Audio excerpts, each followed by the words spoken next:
Amigos do Notícias Agrícolas, de volta com vocês para uma análise, uma entrevista especial de um fato evidentemente especial. Nós estamos analisando e abordando a privatização da SEDAI, o Serviço de Água e Esgoto do Estado do Rio de Janeiro, que deu uma enrolada, uma embrulhada, no final parecia que não ia, porque houve interferência da esquerda, interferência da Assembleia Legislativa, mas no fim o leilão avançou e os resultados foram surpreendentes. E com isso as consequências também são surpreendentes do ponto de vista político, no Brasil que quer avançar, no Brasil que quer ficar mais leve, para carregar menos estatais. Enfim, foi um fato marcante para esse Brasil moderno, principalmente nessa área de privatizações. Então, nós vamos falar da privatização da SEDAI, que houve há necessidade de várias explicações, com o professor Paulo Moura, cientista político da Dextra, que está mais uma vez conosco aqui no Notícias Agrícolas. Professor Paulo, seja bem-vindo, muito obrigado pela presença. Obrigado pela oportunidade, João. Prazer falar aí para os espectadores do Notícias Agrícolas. E a notícia do sucesso desse leilão não poderia ser melhor para o Brasil e para os brasileiros, João. É considerado o maior projeto de infraestrutura no país neste momento.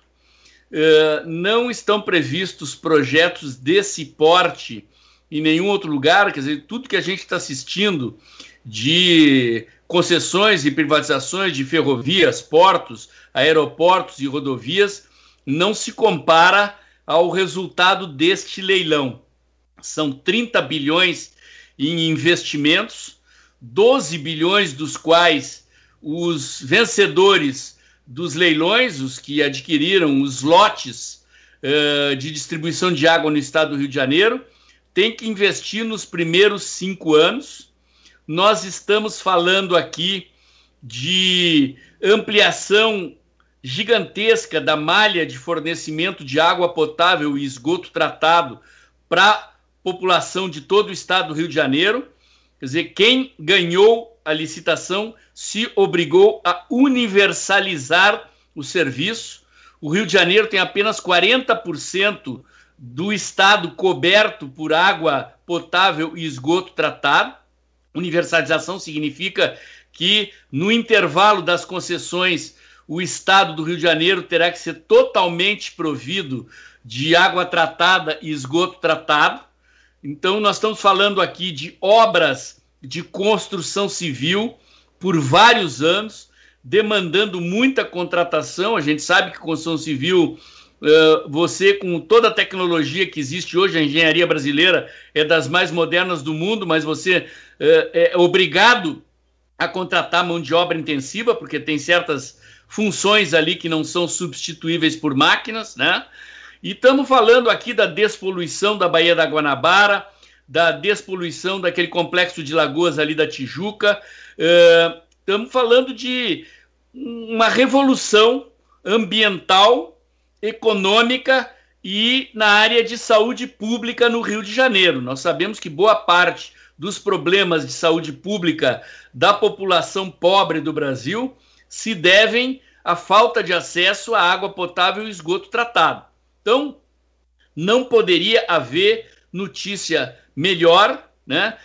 Houve uma certa tensão ali provocada pela Assembleia Legislativa do Rio de Janeiro, que é comandada por André Siciliano, um petista envolvido lá em escândalos de corrupção, ainda do período Cabral, né? Está sob investigação, as galerias da Assembleia lotadas e a Assembleia Legislativa editou um decreto proibindo o governo de tocar o leilão adiante, suspendendo o leilão.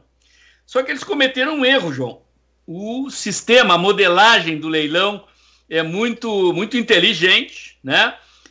O governo do presidente Bolsonaro tem adotado esse tipo de modelagem em várias privatizações, que não, quer dizer, não é uma venda literal no sentido estrito, como foram as privatizações antigas, mas o governo, como o fornecimento de água e esgoto tratado é uma concessão das prefeituras, a Assembleia Legislativa do Rio cometeu um erro. Eles acionaram o governo do estado, que não era o ente competente a ser proibido. Eles teriam que ter entrado nas câmaras de vereadores de todos os municípios concedentes do serviço para tentar impedir que cada município permitisse o leilão. Isso é impraticável, né? Porque o Rio de Janeiro ele foi dividido em 4 grandes lotes territoriais, inclusive a cidade do Rio de Janeiro é dividida, não é um único fornecedor, então o consumidor vai poder comparar tarifa e qualidade do serviço de diferentes regiões, né? E o governador, quando o governador peitou e disse que ia fazer o leilão de qualquer jeito, a minha curiosidade maior foi dizer qual é o caminho, né? Por onde é que ele vai? E hoje veio a informação, então, de que havia esse erro grosseiro do presidente da Assembleia Legislativa encaminhar a coisa dessa maneira, e em seguida o Tribunal de Justiça do Rio de Janeiro autorizou a ocorrência do leilão, e foi um sucesso total, João. Mais de 100% de ágio em todos os lotes. O lote maior lá foi quase a 200% de ágio, né? Então, entrando um dinheiro significativo nos cofres do Rio de Janeiro. Lembrando que a formatação desse leilão foi feita pelo BNDES. Então, é uma companhia estadual do Rio de Janeiro e as concessões são das prefeituras. Mas esse leilão aconteceu no bojo de uma exigência do governo federal para socorrer o estado do Rio de Janeiro. Então foi condição para que o Rio de Janeiro tivesse a sua dívida rolada em outras condições que a SEDAI fosse privatizada. Então o modelo anterior, as tentativas anteriores de privatização todas fracassavam porque o sindicato entrava na justiça, os partidos de oposição entravam na justiça e barravam. E com este formato, então, não só o leilão foi bem sucedido, como o Estado do Rio poderá pagar, né, o socorro que recebeu do governo federal, e o consumidor carioca, o cidadão do Rio de Janeiro, vai se beneficiar com os empregos, melhoria da qualidade da água e do saneamento. E o consumidor brasileiro teve uma amostra do que pode acontecer com todo o Brasil com o novo marco regulatório do saneamento, João, porque essa sede dos investidores, né, vai aparecer em todos os processos de privatização do saneamento e da água que vão se estender por todo o território do Brasil. Então, os benefícios que o consumidor carioca terá em primeiro lugar vão se estender por todo o Brasil, porque é uma lei, um novo marco regulatório do saneamento, que definiu agora a entrada da iniciativa privada na prestação desse serviço. Nós vamos assistir essa revolução aí de empregos, de melhoria da qualidade de vida da população, tendo acesso a água tratada, a esgoto tratado em todo o território nacional. Uma maravilha, uma excelente notícia. Pois é, eu estou aqui observando, enquanto o leilão desenrolava, as repercussões da mídia, mas é uma coisa engraçada. Eles deram destaque ao bloco que não foi leiloado. Eu acho assim tão ridículo esse momento que nós estamos vivendo, porque eu estou assim em êxtase, para dizer a palavra mais correta, professor. Porque o que nós estamos vendo, né, como você bem exemplificou, essa revolução que nós estamos começando a ter no país com o andamento do marco de saneamento, e olhando para o Rio de Janeiro, quer dizer, a montanha de dinheiro que está sendo injetado, né, não só em investimentos, mas diretamente para o governo, os empregos que serão gerados, né, e, essencialmente, as mudanças que nós estaremos vendo naquela, desculpe a expressão, os cariocas talvez vão me jogar pedras, mas naquela pocilga chamada Rio de Janeiro, porque a gente vê lá a Zona Sul e imagina que o Rio de Janeiro é aquilo. Oh, meu Deus! Professor Paulo, me permita fazer apenas uma consideração pessoal, porque eu estou assim, até muito impactado com essas informações, porque eu me envolvi diretamente com o saneamento da Baía da Guanabara há cerca de 40 anos, quando nós começamos a falar da necessidade de limpar a Baía, a gente chamava a nossa Baía dos Porcos, que é a Baía da Guanabara. Eu mergulhei lá, fiz uma matéria especial, fiquei 40 dias, mais ou menos, quase que 2 meses, mergulhando em vários pontos da Bahia. Eu andei por aquelas favelas, aquelas paliçadas, onde os esgotos eram... Meu Deus do céu, não quero lembrar isso. Que horror! Isso há 40 anos, que continua bem pior, mas bem pior passados 40 anos. Aí hoje, para minha surpresa, nós começamos a mudar isso, professor. Olha, João, com certeza, e é uma mudança que vai se estender para todo o território nacional, né? Sabemos que o Rio de Janeiro carece de saneamento, entre outras coisas, no seu setor público, né? Passou por escândalos de corrupção, talvez os mais graves escândalos de corrupção registrados no país depois do Mensalão, aliás, depois do Petrolão, perdão, escândalos inclusive associados ao Petrolão, né? O petróleo ali passa fortemente pelo Rio de Janeiro, a sede da Petrobras é no Rio, né? Vários postos de petróleo estão ali. O governo Cabral foi responsável por um dos maiores escândalos de corrupção no Brasil depois do Petrolão e reduzir a participação do Estado na economia, né? Transferir essas atividades para a iniciativa privada não só implica em reduzir o espaço para a corrupção, como implica em aumentar a eficiência do serviço, né? Quer dizer, a iniciativa privada, as empresas que ganharam esses lotes, que compraram esses lotes do leilão, elas assinaram contratos com compromissos de cumprimento de metas rígidas, de melhoria da qualidade do serviço, né? De ampliação das redes, fornecimento de água e esgoto tratado. Então, é um modelo que o governo do presidente Bolsonaro encontrou, porque havia e há uma barreira muito grande às privatizações no Brasil, né? A resistência dos sindicatos, das corporações de funcionalismo público, desses políticos que mamam nas tetas dessas estatais, né? E quanto mais a gente tira essas empresas do controle dessa gente, mais a gente reduz o espaço para corrupção, mais a gente aumenta a qualidade do serviço, a competitividade, em benefício da população. Então, a notícia é realmente excelente e o melhor de tudo é isso, João, é que sinaliza uma revolução ambiental e econômica na área da prestação desse serviço em todo o país, né? E eu já estou acompanhando aqui, só para te dar um exemplo, João, aqui é importante o nosso espectador saber disso. No governo Olívio Dutra, lá no Rio Grande do Sul, eles botaram na Constituição do Estado que para privatizar estatais era preciso fazer um plebiscito. Ou seja, para criar uma estatal não precisa plebiscito, para privatizar. E a Assembleia Legislativa do Rio Grande do Sul já em primeiro turno derrubou esta cláusula. E uma das empresas que será privatizada no Rio Grande do Sul é a Corsan, Companhia Rio Grandense de Saneamento. É a SEDAI do Rio Grande do Sul. Também uma das grandes empresas de saneamento.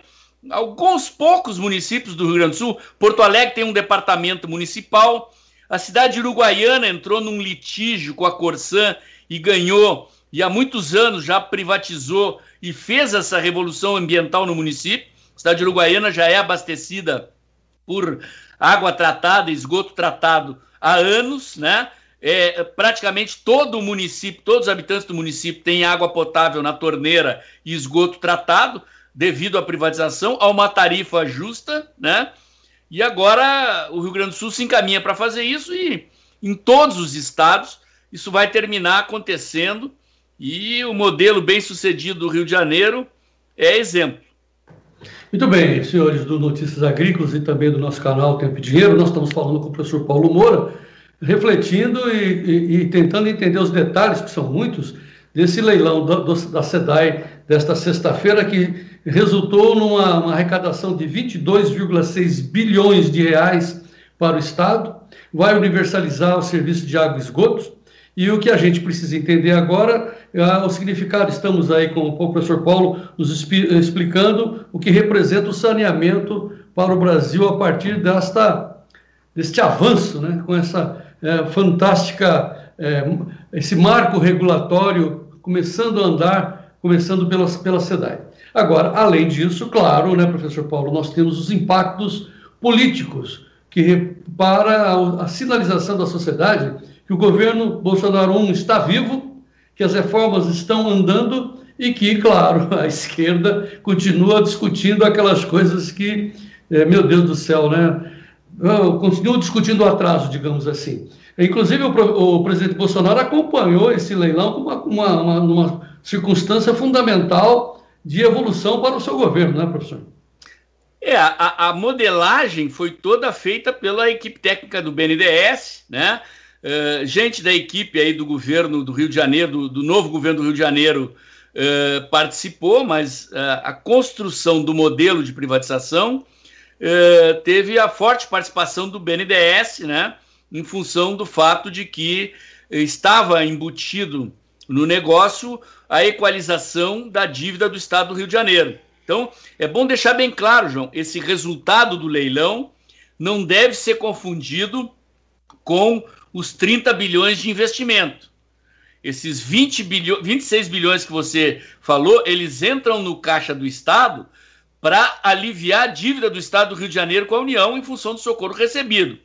Os 30 bilhões que vão entrar são 30 bilhões que as empresas que venceram o leilão terão que investir para ampliar a malha. Então, no cômputo geral, é um ganho de 56 bilhões, né? Quer dizer, 26 bilhões que elas pagaram para receber as concessões, mais os 30 que elas vão ter que investir para universalizar a rede de água e esgoto no estado do Rio de Janeiro. Então, olha, realmente merece comemoração, tanto pelo resultado específico, como pelo que ela sinaliza, né? Ela dá uma lufada de ar, de otimismo, né, nos brasileiros que estão aí bombardeados diariamente com más notícias, né? A imprensa fazendo questão de falar de morte, de CPI, de pandemia, e o Brasil que produz, o Brasil que trabalha, tocando em frente, produzindo resultado, e a gente vai colher os frutos disso logo ali adiante. E isso também está abrindo, claro, um sentimento de satisfação e apoio para essas privatizações, cujo novo marco, o novo embate, digamos assim, porque tem a questão ambiental no meio, é a privatização da Ferrogrão, fundamental para levar os grãos, enfim, do Mato Grosso para a exportação via portos do Pará e trazer, claro, produtos, né, de importação. Isso dá uma condição fantástica para a gente também almejar a privatização da Ferrogrão, né, professor? Olha, João, eu acho que a coisa está bem encaminhada, né? Todas as privatizações mais emblemáticas, né, elas experimentam a esquerda, a oposição, entrando na justiça para tentar impedir ou para atrasar. Neste caso da Ferrogrão especificamente, que há uma alegação de dano ambiental, o argumento do governo federal é de que a ferrovia não passa por dentro das terras indígenas lá. Ela passa em terra de domínio, né? Em uma faixa territorial que não provoca impacto ambiental dentro da reserva lá, que é atravessada pela obra da ferrovia. Então, eu acho que é uma questão de tempo, aí o governo liquida esse assunto na justiça, né? Nós tivemos outro litígio desse teor com o linhão de fornecimento de energia elétrica para Roraima, né? O Roraima depende até hoje de fornecimento de gás para a usina térmica vindo da Venezuela, volta e meia sofre apagão, por quê? Por causa dessas pendengas ambientais, dessas contestações judiciais, de uma linha de transmissão. Vejam só, João, aquelas linhas de alta tensão, aquelas estruturas metálicas gigantescas, com os fios passando em altíssima distância do solo, e os ambientalistas vêm falar de impacto ambiental, né? É uma coisa que é para atrasar o país, para impedir o desenvolvimento, né? Então fica uma parcela da população brasileira à mercê de um governo bolivariano ali do outro lado da fronteira, que quebrou o país, faliu o país, e de vez em quando desliga a tubulação de gás e deixa o Estado sem luz, né? Nós assistimos há pouco tempo atrás, o governo federal tem que transportar geradores, os aviões do Exército transportando geradores lá, porque o Estado, a capital principalmente, mas o Estado inteiro ficou sem energia durante dias, hospitais, comércio que armazena alimentos e tudo, as pessoas perdendo tudo, porque os ambientalistas, né, e a esquerda aí ficam contestando na justiça a construção de uma linha de transmissão de energia elétrica com impacto zero sobre o ambiente que está abaixo daquelas torres, né? Então é uma coisa realmente absurda, é um retrocesso histórico e eu tenho certeza que com paciência e força de vontade nós vamos superando esses obstáculos. Com a Ferrogrão não vai ser diferente, né? E a SEDAI aí está para mostrar que com criatividade e inteligência o governo do presidente Bolsonaro tem conseguido driblar esses obstáculos, né? Nós vimos aí recentemente a aprovação da lei que vai quebrar o monopólio fiscal, o monopólio postal dos Correios. É um conjunto de notícias que a gente não vê destacar no noticiário, João. Quer dizer, nós que somos profissionais da área e temos que ficar ali furungando, a gente lê tudo o tempo todo para selecionar e trazer a notícia.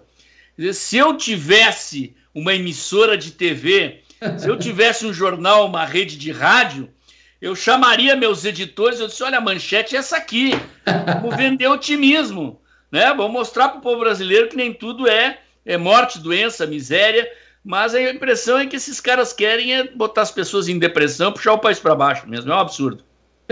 As bolhas, né, que são formadas pelas redações dos grandes jornais, das grandes mídias, parece que são comandadas por estagiários militantes da esquerda, porque eles não conseguem chegar ao pau diante do nariz. Eu só queria acrescentar mais um fato histórico que eu vivi, né? É bom ser testemunha ocular da história. Nessa reportagem especial que eu fiz da Baía da Guanabara, enfim, mergulhei embaixo da ponte Rio-Niterói, junto com o falecido artista Arduino Colaçante, uma figura fantástica, maluco de pedra, que disse, vamos pescar aqui embaixo da ponte Rio-Niterói. Para eu enxergar, estava todo paramentado, mergulhei mesmo, fomos lá, eu e ele, lá, tchau, fomos arpar. Ali dá até para enxergar um pouco de peixes.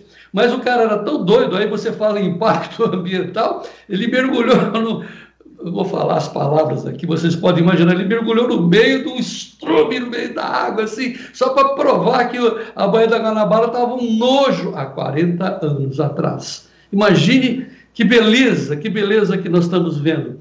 Professor, para a gente encerrar a nossa entrevista, qual é a verdadeira mensagem que nós temos que passar para os brasileiros que estão, como você disse, massacrados por notícias de mortes, de desamparo, desalento, e aí nós temos tanta coisa interessante, importante para falar para o Brasil que trabalha. Enfim, com essa mensagem, qual é a sua mensagem final, professor, diante dessa revolução ambiental que nós estamos vivenciando aí com esse leilão da SEDAI? Olha, João, é uma mensagem de fé, de otimismo, de esperança, com base nestas informações que a gente dá, né? E que hoje o cidadão brasileiro só encontra em canais alternativos, né? Numa mídia independente que não recebe dinheiro de governo, né? E nem por isso deixa de cumprir o seu papel cidadão de bem informar, né? Porque esta mídia tradicional, eu costumo dizer, eles funcionam como máfia, eles vendem proteção. Se não pagar, apanha, né? Lembra aqueles filmes da máfia dos anos, né?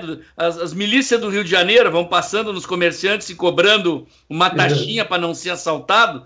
A grande mídia brasileira funciona assim, se o governo não investe em publicidade, eles batem, né? Para ver se arrumam um jeitinho de voltar a mamar na teta. Então, quem quiser se dar o trabalho de procurar notícia boa na imprensa, vai ter que garimpar lá na internet, nas coisas, mas a gente faz o serviço, né, João? A gente procura a notícia, faz a análise e oferece esse serviço para os nossos espectadores, Quem acompanha o Tempo e Dinheiro, quem acompanha o Notícias Agrícolas, tem o privilégio de ter acesso a essas informações e acreditar que o Brasil é um país viável e que nós vamos superar essas dificuldades e vencer essa guerra. Vamos vencer, professor. Olha, é importante também que os nossos telespectadores, nossos usuários, querendo saber mais de políticas, análises políticas, por favor, vocês têm à disposição o canal do professor Paulo Moura, cientista político, professor de jornalismo, que é o canal Dextra, está no YouTube. Dextra é o canal dele. Ou, se você quiser ter análises, né, complementares das informações que afetam a política e a vida dos brasileiros, também tem o site do professor, que é o www.dextra.jor.br, onde você tem a informação e o comentário do professor Paulo, que trabalha muito em favor do povo brasileiro. Professor Paulo, muito obrigado pela sua participação, muito obrigado pela sua atenção e carinho que você dedica a todos nós aqui do Notícias Agrícolas e do Tempo e Dinheiro. Muito obrigado, João, é sempre um prazer, estou à disposição aí, precisando é só chamar. Grande abraço. Muito bem. Pois bem, amigos do Notícias Agrícolas, que momento importante para o Brasil e para os brasileiros. Que momento importante para a democracia e que momento importante para esse sentimento de fazer um país moderno, mais leve, sem carregar todo esse entulho que vem atravancando o nosso futuro. Então, só temos que completar dizendo: viva o Brasil! E vamos em frente. Muito obrigado pela atenção.